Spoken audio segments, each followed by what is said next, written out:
जाना है तो विद्वान से नहीं, मन से पूछकर शिव के पास चले जाओ। शुभ कार्य के लिए जाना है तो विद्वान से पूछो, कोई कार्य के लिए जाना है तो विद्वान से पूछो, कहीं जाना है तो विद्वान से पूछो, हम मना नहीं करेंगे। पर शंकर के पास जाना है, शिव पुराण में जाना है, शंकर के शिवालय जाना है, शिव के मंदिर जाना है, एक लोटा जल चढ़ाने जाना है, किसी से पूछने की जरूरत नहीं, अपने मन से पूछो, अपने मन से पूछो कि मुझे शिव के पास जाना।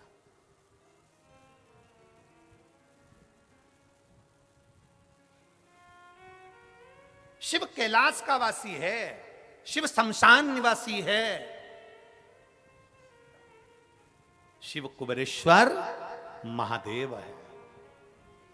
उसके पास जाने का समय नहीं पूछा जाता। आपके यहां हो सकता है, हमारे उधर तो नहीं होता कि शंकर भगवान शमशान के निवासी हैं। अब मालूम पड़े कोई मर गया तो तुम विद्वान के पास जाके पूछोगे, पंडित जी देख के बताओ हमारे परदादा मर गए, उनको कितनी बजे लेके जाना है। पंडित जी से पूछो, अरे बोलो तो रे, पूछते कोई?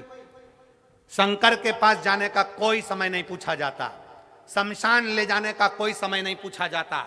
जन्म का समय पूछ लेंगे, शादी का समय पूछ लेंगे, घर का समय पूछ लेंगे, सारा समय पूछ लेंगे, पर मेरे काल अधिपति महाकाल के पास जाने का कोई समय नहीं पूछता। उसके पास तो वो बुलाता है तब जाना ही पड़ता है। वो जब बुलाएगा तुम्हें जाना पड़ेगा। शिव जी से किसी ने पूछा, प्रभु मेरे को एक बात बताओ कि आप बुलाते हो तो हम आते हैं, तो हम बुलाएं? ये बेटी ने पत्र में लिखा है, देखो,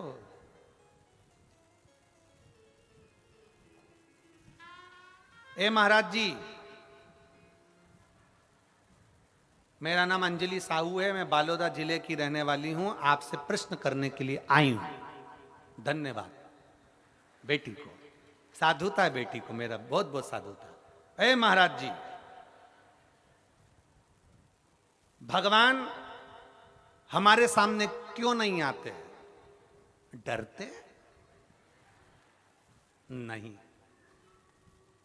भगवान को डर नहीं लगता, डर अपनों को लगता है। एक आध दिन अगर शंकर सामने आके खड़े हो गए ना, शंकर कुछ नहीं करेंगे, उसके गले में जो है ना बासुकी, चलो शंकर को भी जाने दो, वो बासुकी को भी जाने दो, उसी का कोई रिश्तेदार, उसी का रिश्तेदार तुम्हारे घर में अगर आ जाए तो मेरी बेटी अंजलि, बेटा तू घर के बाहर और रिश्तेदार घर के अंदर होगा। इसीलिए शिव नहीं आते, भगवान नहीं डरता, भगवान आने को तैयार बैठा है। कौन कहता है परमात्मा नहीं आता? छत्तीसगढ़ वालों का पुण्य इतना प्रबल था कि अयोध्या छोड़कर राम इस मार्ग से गए। कौन कहता है परमात्मा नहीं आता? द्वारका वालों का पुण्य इतना प्रबल था कि सौराष्ट्र की भूमि में मथुरा छोड़कर द्वारका नाथ गए। कौन कहता है परमात्मा नहीं आता? भगवान को डर नहीं लगता। मेरी बेटा अंजलि बेटी, बहुत बहुत साधुवाद आपके प्रश्न के लिए, आपको धन्यवाद, साधुता है आपको। परमात्मा नहीं डरता, परमात्मा तो तुम्हारे सम्मुख में आने के लिए बैठा है। बस वो जानता है कि मैं पहुंच गया ना तो तू घबरा जाएगा, मैं पहुंच गया ना तू डर जाएगा। और डरते, एक बार भागवत कथा को देखिए, आप लोग सुने हो? भागवत जी सुने हो? बोलो तो सही, भागवत सुनिए, भागवत सुनिए तो उसमें आएगा कि भगवान कृष्ण ने गिरि गोवर्धन नाथ जी का पूजन करवाया था, गोवर्धन नाथ जी का पूजन। जब सारे ब्रजवासी कहने लगे कृष्ण भगवान से कि हमारा इंद्र देवता तो खाने आता था, ये तो पर्वत है, ये तो पत्थर है, ये तो पाषाण है, इसमें से तो भगवान खाने आ ही नहीं रहे, हमने इतना सारा भोजन बनाया कोई आ ही नहीं रहा। सुना कि नहीं सुना भागवत जी में? कोई आ ही नहीं रहा। इतने में भगवान कृष्ण ने कहा क्या चाहते हो कि भगवान और खा के जाए? हाँ, तो भगवान कृष्ण ने तुरंत गोवर्धन पर्वत के अंदर प्रकट हो गए, गिरिराज बाबा प्रकट हुए, हजारों हाथ करे और सारा खाना चालू कर दिया। जितना लाए थे ब्रजवासी सब खा गए। अब जितने लोग बैठे थे सब सिर पे पल्लू लेके बात कर रहे, हमारा इंद्र देवता तो थोड़ा छोड़ के भी जाता था, ये तो पूरे खा गया, ये तो पूरे खा गया। भगवान नहीं खाए तो दिक्कत, और भगवान खा जाए तो दिक्कत।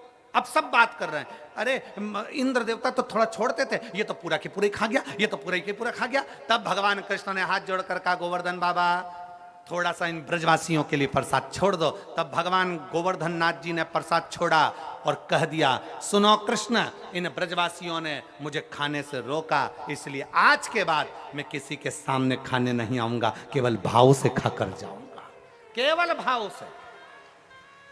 अब किसी ने पूछा, भगवान गुरु जी कि भगवान भाव से खाते हैं, ये कैसे मालूम पड़ेगा?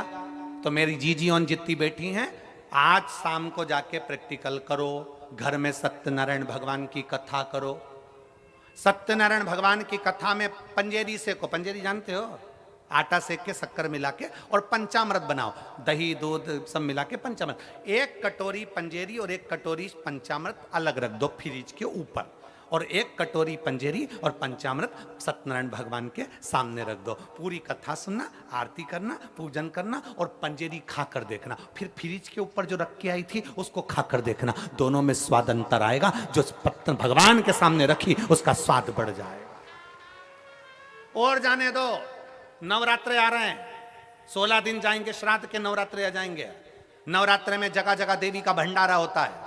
तुम्हारे यहाँ धमतरी में होता है कि नहीं होता हमको नहीं मालूम, होता है, देवी जी का भंडारा होता है। तुम्हारे घर में कद्दू की सब्जी बनाओ, तुम्हारे घर में काशी फल की सब्जी बनाओ, तुम्हारे घर में आलू की सब्जी बनाओ, तुम्हारे घर में सब्जी बनाओ, तुम्हारे घर में पूड़ी बनाओ, तुम्हारे घर में हलवा बनाओ, तुम्हारे घर में खीर बनाओ, और एक बार भंडारे में जाकर कद्दू की सब्जी और मोटी मोटी पूड़ी खाकर आओ। जो घर में स्वाद नहीं आएगा वो भंडारे में आएगा। घर में जाके खिचड़ी बनाओ, घर में जाकर दाल चावल सब्जी चावल बनाओ, और एक बार कुबेरेश्वर महादेव का जो भंडारा चलता है उस भंडारे की थोड़ी सी खिचड़ी मुंह में खाकर देखना, तुम्हें ऐसा लगेगा जैसे कर्मा बाई ने अपने हाथों से खिचड़ी बनाकर मेरे सांवरिया को खिलाया होगा। भाव का भगवान भूखा है। भगवान तुम्हारे धन दौलत से, अगर भगवान ये खाने आता रहता तो तुम में से एक भी लड्डू का भोग ही नहीं लगाता। गणेश जी अगर खाने आते तो लड्डू का भोग, मोदक का भोग सब भूल जाते। शंकर जी खाने आते तो कोई शंकर जी को भोग नहीं लगाता। भगवान तो भाव का भूखा है, प्रेम बसाता है, और प्रेम के बसाता है तो सब पाकर चले जाता है। ये प्रेम ही तो है आपका, इसने ही है तो आपका।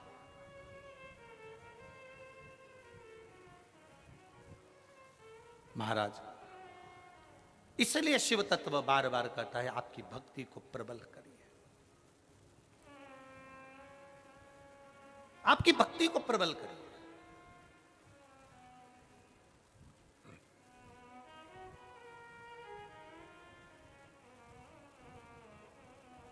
एक पत्र में संजलि बेटी ने एक प्रश्न और लिखा है, ए गुरुजी, अभी पत्र लिख रही कि डरा रही है। ए गुरुजी, तालाब या नदी के पानी को शंकर भगवान पे चढ़ाना चाहिए कि नहीं चढ़ाना चाहिए? तालाब और नदी के पानी को चढ़ाना चाहिए, क्योंकि उसमें सब नहाते हैं, तो हम चढ़ाएं कि ना चढ़ाएं? तो मेरा अंजलि बेटी आपसे निवेदन, एक बेटी कहाँ है ये, इसको बुलाऊं जरा, कहाँ बैठी है? हाथ हिला जरा बेटा। अंजलि बेटी कहाँ बैठी बेटा? हाथ हिलाओ जरा। कहीं दिखी नहीं मेरे को, टीवी पे नहीं दिख रही।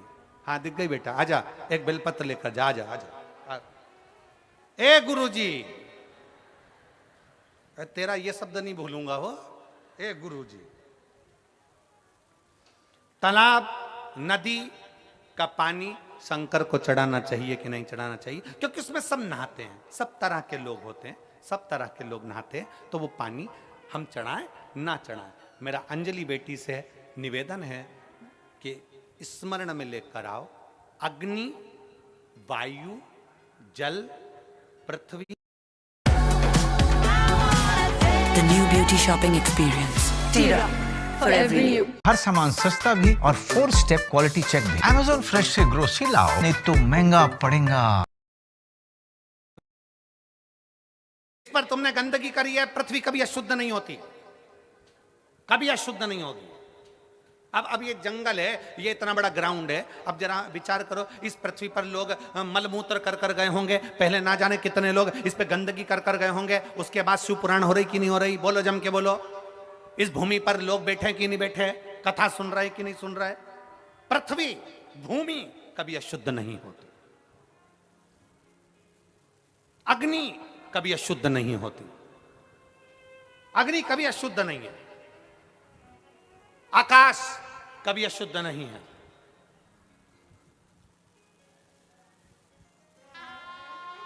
जल कभी अशुद्ध नहीं। आजा बेटा,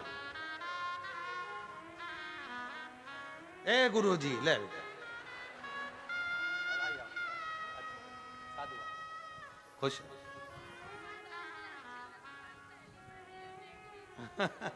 शंभू ए गुरु जी। हाँ, बेटी ने हिम्मत करी है प्रश्न लिखने की, एक बार जोरदार ताली बजाकर स्वागत करो। ये बेटियों की हिम्मत है।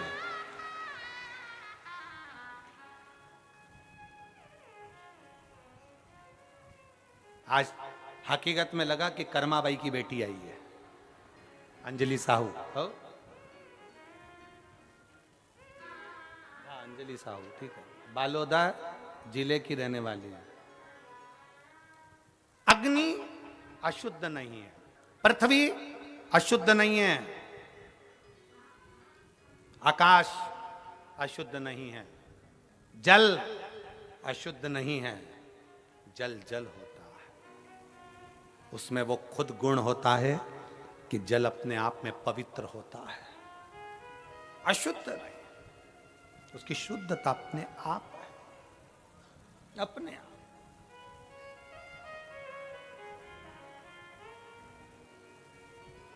ये वायु अशुद्ध कहां है? शुद्धता का भाव है। नदी का, तालाब का, बावड़ी का, कुएं का, हापसी का, हेडपंप का, बोर का जल शिव को चढ़ा सकते हो, चढ़ा सकते।